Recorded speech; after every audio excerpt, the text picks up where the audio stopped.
На пачатку удзельнікі выязной калегіі усклалі кветкі да мемарыяльнага комплексу ў гонар вызваліцеляў маладзечна ў гарадскім парку імя Перамогі. Ушанавалі памяць усіх ахвяр вайны мінутай маўчання. А затым усе запрошаныя змаглі акунуцца ў атмасферу адукацыйнай, выставачнай і культурнай прасторы Мінскай вобласці.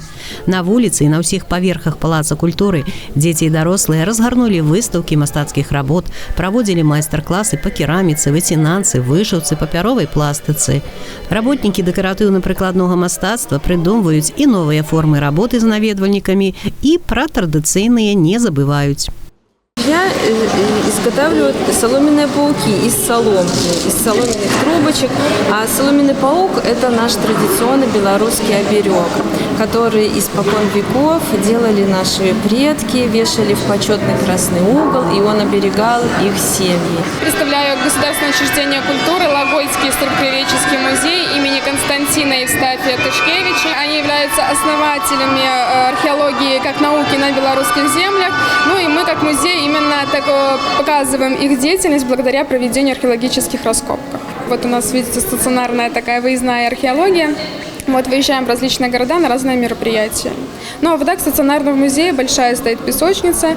Вот, мы рассказываем, кто такой археолог, что такое археология, проводим различные задания, а потом дети выполняют полностью археологические раскопки. Находят предмет, есть паспорт предмета, который они записывают, измеряют все, ну и потом получают свидетельство о том, что они являются настоящими археологами.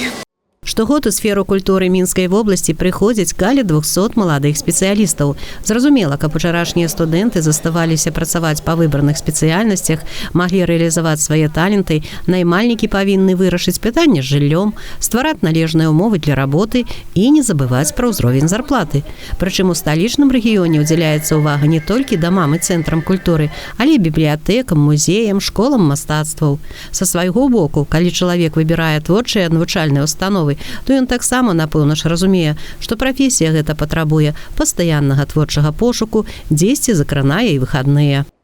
За 4 месяца темп роста заработной платы в сфере культуры Минской области составляет 121%. Все наши работники, выполняя соглашение между исполнительной властью и профсоюзами, в Минской области 72% всех работающих по контракту имеют уже надбавку 50%, и остальные 28% не менее 30%, что существенно позволяет поднимать уровень заработной платы. Рабочие места, они очень важны, в каких условиях работает не только молодежь, но и в целом каждый человек. Благодаря поддержке Минского облсполкома и в частности губернатора мы находимся под его очень пристальным вниманием. В материальную базу Минской области ежегодно вливается порядка 40 миллионов. Сегодня у нас каждый уже районный центр культуры имеет современное оборудование, современные светодиодные экраны. Молодежь у нас сегодня замечательная. Молодежь, я бы сказал, в первую очередь, она намного креативнее, нежели мы. Вот. И что самое интересное, особенно в последнее время, мы отмечаем, что молодежь своими какими-то проектами, своими работами нам четко показывает, что они действительно по-настоящему являются патриотами своей страны. На пасяджэнні ўдзельнікі калегіі абмяркоўвалі пытанні мэтавага накіравання на вучобу выпускнікоў і павелічэння бюджэтных месцаў у вышэйшых і сярэдніх спецыяльных навучальных установах. Цяпер вядзецца мадэрнізацыя вучэбных праграм. Куратары ўдзяляюць увагу і грамадзянска-патрыятычнаму выхаванню сваіх падапечных. Летнія месяцы выдатная пара для работы ў студатрадах і для творчых камандзіровак. Сярод цікавых ідэй правядзенне рэспубліканскага фестывалю таленавітай моладзі.